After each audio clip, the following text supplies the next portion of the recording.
ರಾಜಕುಮಾರ ಜೊತೆ ಆಟ ಆಡ್ತಿದ್ದೆ ತಾಯಿ. ಆ ಸಮಯದಲ್ಲಿ ಮಗನೇ ಮಹಿಷ ಎಂಬಂತ ದೀರ್ಘವಾದಂತ ಧ್ವನಿ ಕೇಳಿತು. ಕವಿಯ ಕರುಳಿನ ಧ್ವನಿಯನ್ನು ಆಲಿಸಿ ಈ ಕಡೆ ಗಮನಿಸಿ ನೋಡೋಡಿ ಬಂದಮ್ಮ. ಒಂದು ನೋಡಿದರೆ ಸೋನಿತಾಪನಿಗೆ ಎಲ್ಲರ ಕನ್ನಡವಾಗಿದೆ. ನಿಮ್ಮನ್ನು ನೋಡಿದಾಕ್ಷರವೇ ಕಾರಾಕಾರವಾಗಿ ಕಣ್ಣೀರು ಸುಸ್ತಾ ಇದ್ದೀನಿ. ನಿಮ್ಮ ಮನೆಯಲ್ಲಿ ಇಲ್ಲ, ಕೈಗಳಲ್ಲಿ ಮನೆಗಳಿಲ್ಲ. ಏನಿತ್ತಮ್ಮ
ಸಂತೋಷದಿಂದ ಜೀವನದಲ್ಲಿ ನಿಂತಮ್ಮ.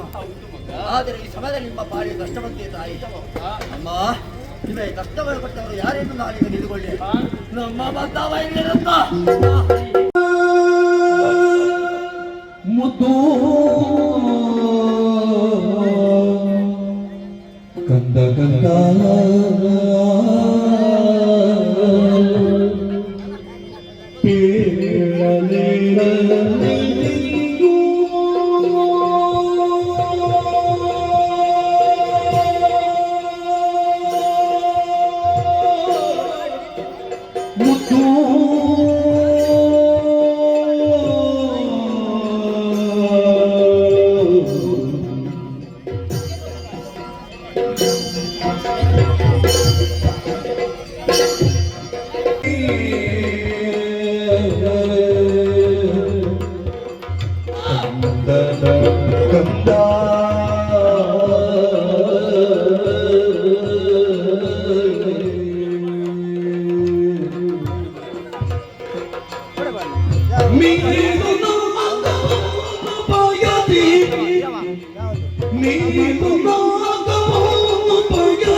ಕಂದ ಕಂದ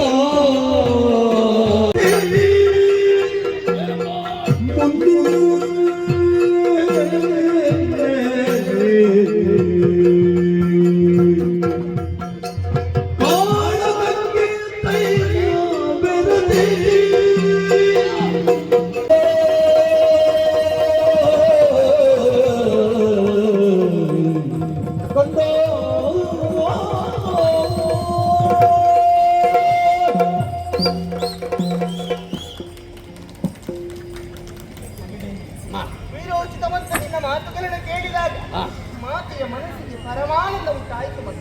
ನಿನ್ನ ಪರಾಕ್ರಮದಲ್ಲಿ ನಿನ್ನ ತಾಯಿಗೆ ಸಂಶಯ ಇಲ್ಲ. ನಿನ್ನ ಭುಜಗಳಲ್ಲಿ ವೀರ ವನಿತೆಯನ್ನು ತಿಂತಾ ಇದ್ದಾಳೆ. ಸಮರ ಮುಖದಲ್ಲಿ ಎಂತಹ ವೀರಾದಿ ವೀರರೇ ಬರಲಿ, ಎಲ್ಲರನ್ನು ಕ್ಷಣಾರ್ಧದಲ್ಲಿ ಬಗ್ಗು ಬಡಿಯುವಂತ ಸಮರ್ಥ ವೀರನಿ ದೇವತೆಗಳು ನಿನಗೆ ಜನರೇ ಅಲ್ಲ. ಆದ್ರೆ ಅವರು ಸೋತಾಗ ಅವರ ಭಕ್ಷಣವನ್ನು ಬಗರ್ತಾಳೆ.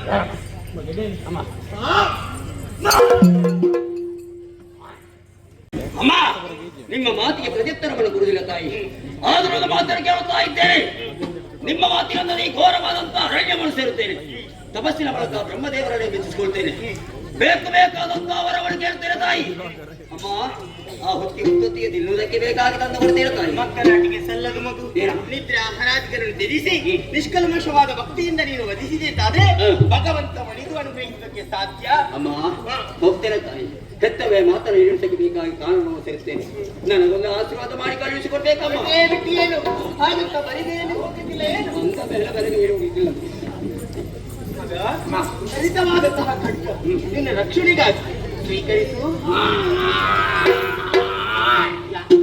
ಅಮ್ಮ, ಬಲಿಷ್ಠವಾದಂತಹ ಕೋಣದಲ್ಲಿರುವಾಗ ಈ ಕತ್ತಿನ ಅವಕಾಶ ನನಗಿದೆ. ನಿನ್ನ ಉಭಯ ಶೃಂಗಗಳಲ್ಲಿ ಬಲವಿದೆ ಎನ್ನುವುದನ್ನು ನಿನ್ನಪ್ಪ ಚೆನ್ನಾಗಿ ಅರ್ಥವಿಸಿಕೊಂಡಿದ್ದಾಳೆ. ನನ್ನ ಮಗ ಹೋಗುತ್ತಿರುವುದು ದಟ್ಟವಾದಂತ ಕಾರಣಕ್ಕೆ ಮುಂದೆ ಯಾರಿಂದಲೂ ಯಾವ ರೀತಿ ಕಷ್ಟ ನನ್ನ ಮಗುವಿಗೆ ಬರಬಾರದು ಎನ್ನುವಂತಹ ಉದ್ದೇಶದಿಂದ ಮಾತಿಗಾಗಿ ಸ್ವೀಕರಿಸಲೇಬೇಕು. ಶುಭವಾಗಿ ಹೋಗಿ ಬಾ. ಮಾತೆಗೆ ಮಣಿದು ವಿಖ್ಯಾತ ಮಹೇಶನು ವಿಧಾತನಾಥ ಪದೇನುತ ಆತ್ತದು ಕ್ಷಣ ಪೊರಡೈರಿ